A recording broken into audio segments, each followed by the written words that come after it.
এখন বাজে সকাল 6:30 আর আমি ভাবতেছিলাম যে কি করবো এত সকালে, যেহেতু ঘুম থেকে উঠছি। পরে ভাবলাম যে বাহিরে যাই, বাহিরে যাই কিছুক্ষণ হাইটে আসি, দেন একটু চা খাই, রং চা খাই, তারপর একটু হাঁটাহাঁটি করি, শরীরটাও ঠিক থাকবে, মনটাও ফ্রেশ হয়ে যাবে।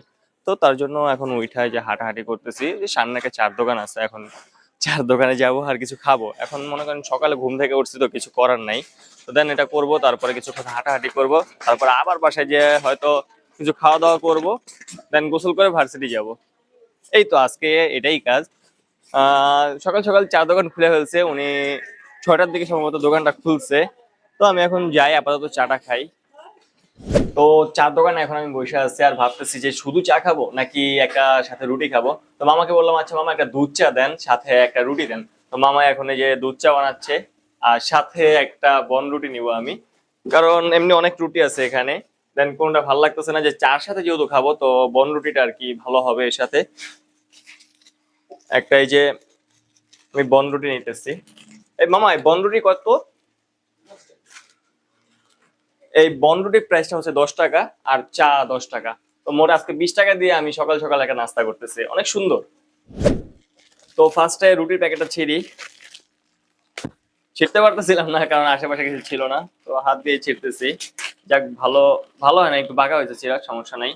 দেন এই যে মামা চাটা দিয়ে দিছে আমাকে, দেন আমি এখন চার ভিতরে এটা ভিজায় ভিজায় খাবো। আমরা ছোটবেলায় এটা অনেকে খাইছি, এখন আমি আজকে ওটা ট্রাই করতেছি, চার ভিতরে রুটি। অসাধারণ, এক কথায় আসলে অসাধারণ, কারণ চা দিয়ে রুটিটা খাইতে আর দুধ চা যেহেতু, সেক্ষেত্রে রুটি দিয়ে খাইতে অনেক মজা লাগতেছে, দারুণ একটা ফ্লেভার আসতেছে। অসাধারণ। আমি ছোটবেলায় প্রচুর খাইতাম এরকম ভাবে, বাট এখন খাওয়া হয় না। আজকে অনেক দিন পর খাওয়া হচ্ছে এরকম ভাবে।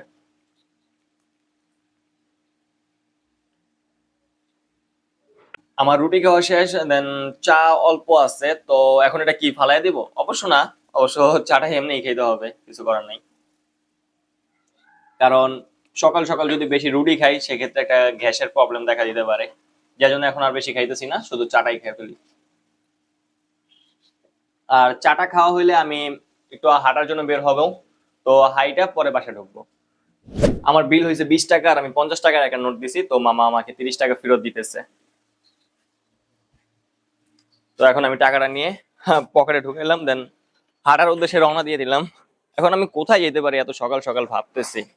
তো পরে ভাবলাম যে আমাদের বাসার আশেপাশে যেহেতু বুদ্ধিজীবী আছে, তো বুদ্ধিজীবী যেতে পারি, কারণ এত সকালে নয়তো অন্যদিকে যাওয়াটা উচিত হবে না, যেহেতু একা একা, আর এখন এলাকার অবস্থা অতটা ভালো না, যার কারণে এখন আমি বুদ্ধিজীবী যাচ্ছি।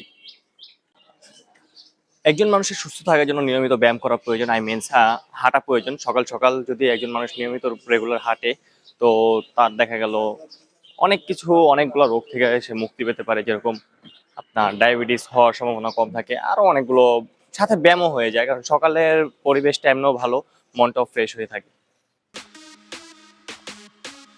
আমি এখন আছি বুদ্ধিজীবীতে, আর শুধু বুদ্ধিজীবীতে আমি একা হাঁটতে আসি না, এখানে অনেক মানুষ আছে যারা এখানে সবাই হাঁটতে আসছে। আর এখানে রেগুলার ধরতে গেলে প্রতিদিন সকালে অনেক মানুষ আসে এখানে হাঁটতে। আর আমি যেটা বলতে চাইছি, বুদ্ধিজীবীর ইতিহাস কি আপনারা সকলে জানেন? যদি না জেনে থাকেন, অবশ্যই আমি একটা ভিডিও নিয়ে আসতেছি, ফুল ভিডিওটা যদি দেখেন তাহলে অবশ্যই জানতে পারবেন যে বুদ্ধিজীবীর করুণ ইতিহাসগুলো। দেন আমরা সামনের দিকে যাই, দেখি যে ওদিকে কি কি আছে। আর একটু হাঁটাহাঁটি তো সকালে করা লাগে অবশ্যই। তো বুদ্ধিজীবীতে আসার পর আমি একটা জিনিস লক্ষ্য করলাম, যে এখানে সকাল সকাল যেহেতু অনেক নীরব থাকে, সেই ক্ষেত্রে অনেক পাখি আসে। উড়াই গেছে আমাকে দেখা। এখানে কাক আছে, শালিক পাখি আছে, আরো কয়েক ধরনের পাখি দেখছি, যেগুলো আমাকে দেখে উড়ে গেছে। আচ্ছা, এই কাকের কথা বলি একটা। কাক কিন্তু এখন বাংলাদেশে ধরতে গেলে অনেকটা বিলুপ্ত হয়ে গেছে। আমরা কিন্তু আগে যে হারে কাক দেখতাম, এখন কিন্তু সেই হারে কাক দেখা যায় না। এটা মূলত আজকের কথা না, এটা প্রায় অনেক দিন ধরে আমি খেয়াল করতেছি। আমি যখন ছোট ছিলাম তখন প্রচুর পরিমাণে কাক দেখতাম বাংলাদেশে, কিন্তু এখন একেবারে কাক বিলুপ্ত হয়ে গেছে। একেবারে বললে হয় যে কাক একেবারেই নাই, আমি দেখতে পাই না। তো অনেকদিন পর আজকে বুদ্ধিজীবীতে আসাতে আমি এই কাকগুলো দেখতে পারছি। তো আমি এখানে কিছুক্ষণ হাঁটাহাঁটি করলাম, তো আমি পুরো ক্লান্ত হয়ে গেছি, এখন বাসায় গিয়ে একটা ঘুম দিব, কারণ আমি পুরো ক্লান্ত হয়ে গেছি। তো আজকের ভিডিওটা এতটুকুই। যার যার ভিডিওটা ভালো লাগছে অবশ্যই লাইক, কমেন্ট, শেয়ার এবং সাবস্ক্রাইব করে আমাদের পাশে থাকবেন। সকলে ভালো থাকবেন, সুস্থ থাকবেন। আল্লাহ হাফেজ।